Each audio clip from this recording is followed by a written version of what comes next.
Обечаващи подвига на тези, които отдадоха своя живот за освобождението на България. Всяка година на този ден ние се връщаме към своята национална, но и градска история. Застанали пред тези паметници на признателността, тук пред колосалния образ на дядо Илю Войвода, ние прозираме смисъла на историята за оцеляването на един народ. Цели 5 века българският народ е отделен от естественият си път на развитие. И други европейски народи между 15 и 19 век са загубвали своята политическа независимост, но нашето робство е съвсем различно. Чуждите завоеватели през 15 век унищожават без остатък всички структури на българската държава. Погубени са институциите на независимата българска църква. През следващите страшни векове от българската народност е сполетяна от биологическа катастрофа. Днес, 29 януари 2025 година, ние отбелязваме 147 години от избавлението, от 5-вековното робство, сполетяло нашите предци. Припомняме си славните моменти, довели така чаканата от нашите прародители свобода. Но как се стига до този ден, 29 януари 1878 година, ще ни разкаже главен асистент доктор Явор Митов от Рим, град Кюстендил.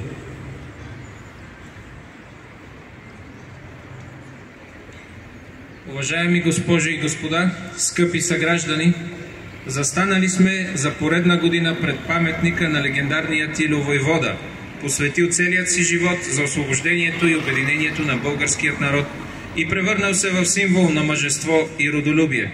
В знак на почит и преклонение към всички, дали живота си за свободата на България и на Кюстендил, нека си припомним събитията през съдбоносните януарски дни на далечната 1878 година, в резултат на които било осъществено освобождението на Кюстендилския край.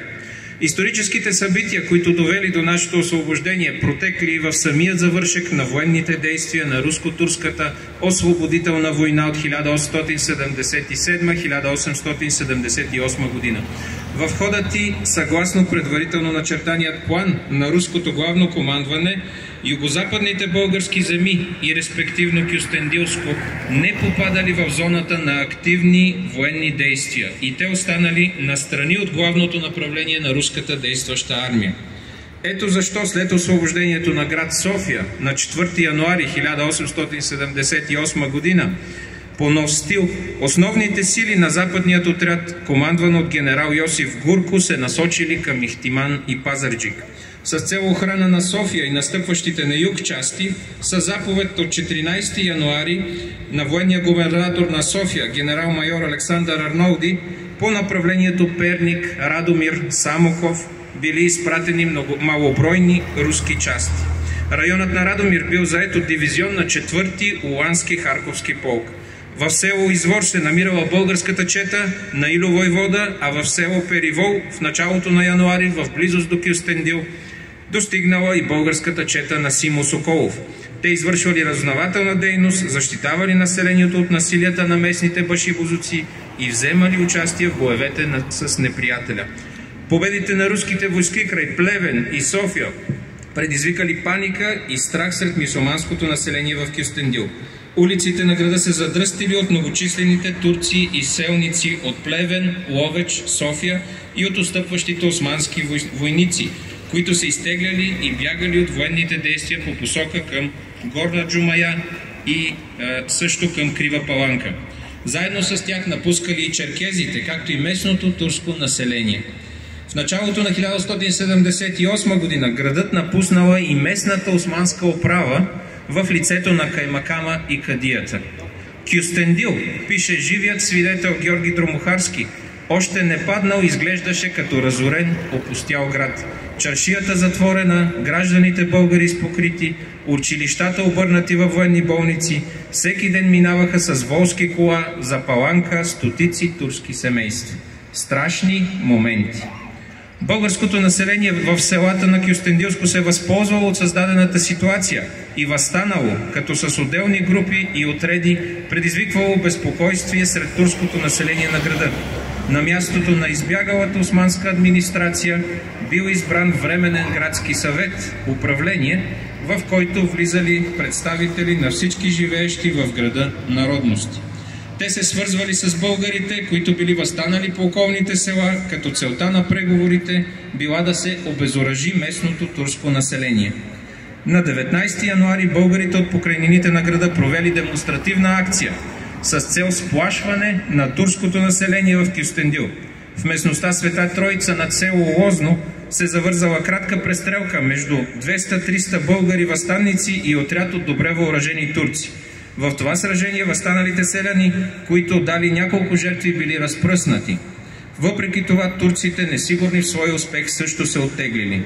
В тези критични януарски дни на 1878 година основна заслуга за запазване на живота на българското и на останалото мирно население в града, както и за изпращането на делегация, която да поиска влизането и заемането на Кюстендил от редовна руска войска, имало обичният от кюстендилци наш владика, митрополит Иларион Ловчански Кюстендилски.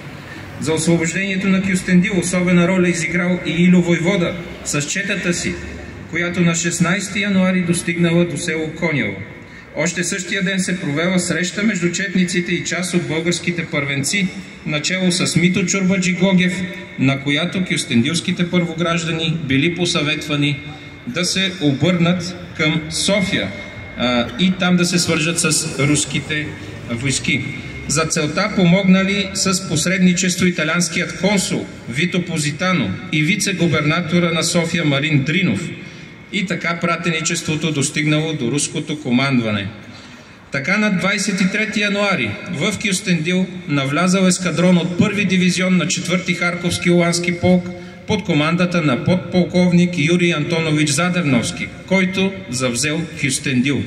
При тази акция, наред с руските войски, участвала и четата на Илю войвода, както и част от възстанниците, намиращи се северно от града, начело с Симо Соколов.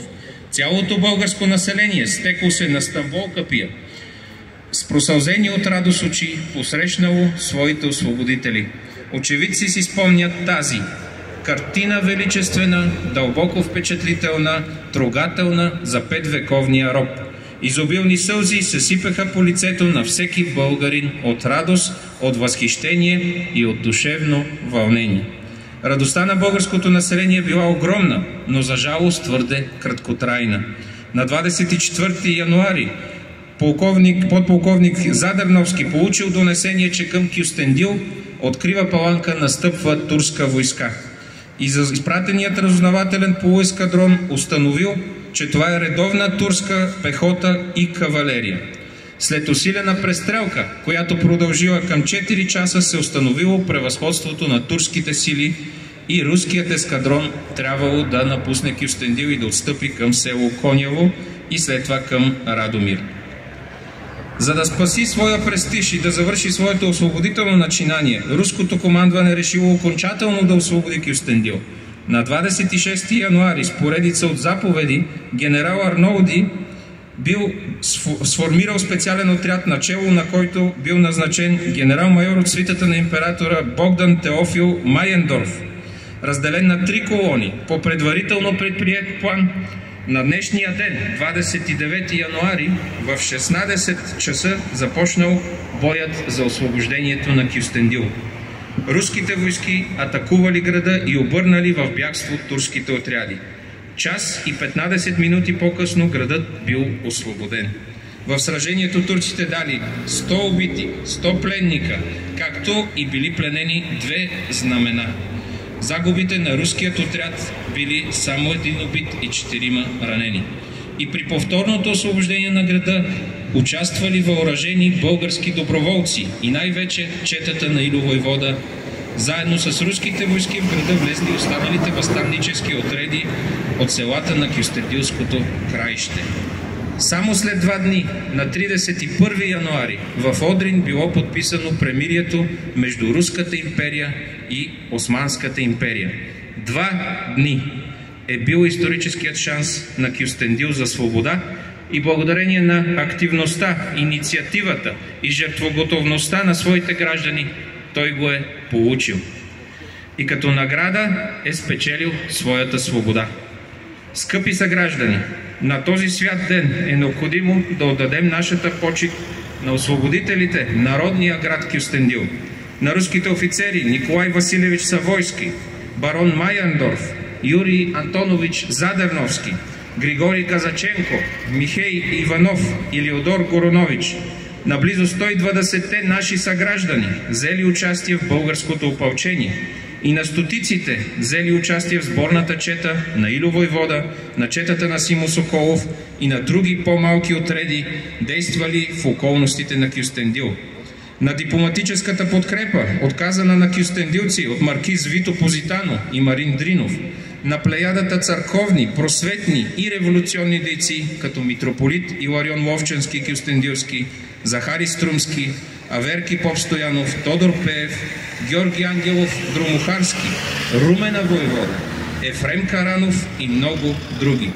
Без тяхното дело и самоотверженост Кюстендил не би изживял този културен разцвет и икономически подем, намирайки се вече в границите на освободеното княжество България. Поклон пред паметта им. Нека сведем глави в минуто мълчание пред техния подвиг.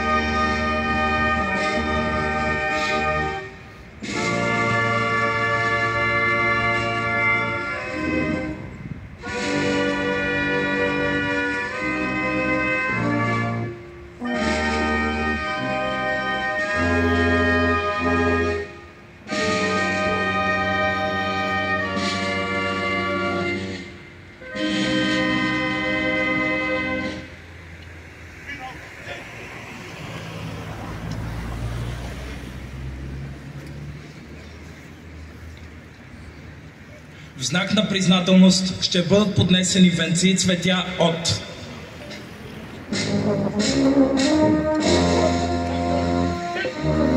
Община Кюстендил,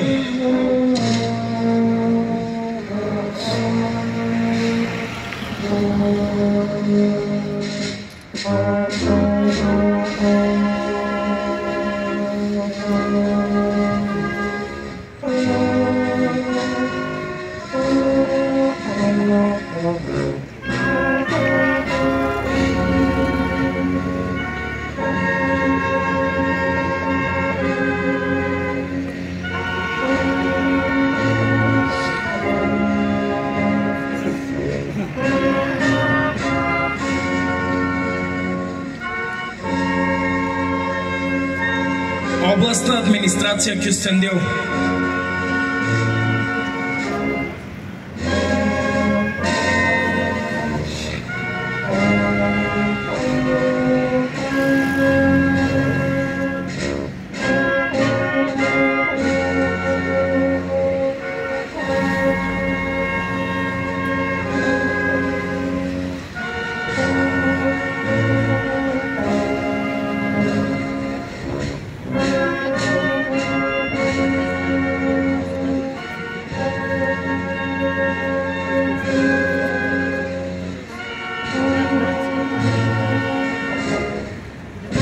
Общински съвет Кюстендил,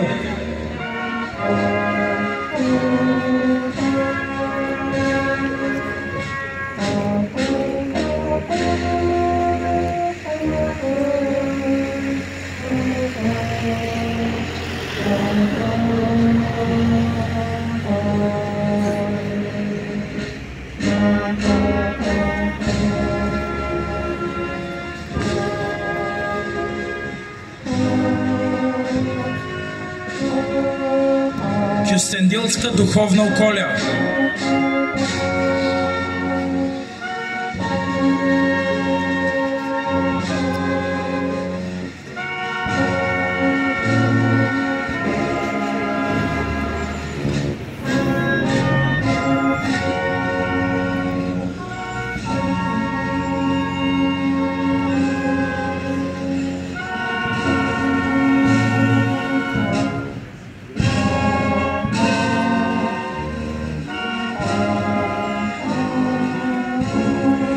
Детски градини Кюстендил.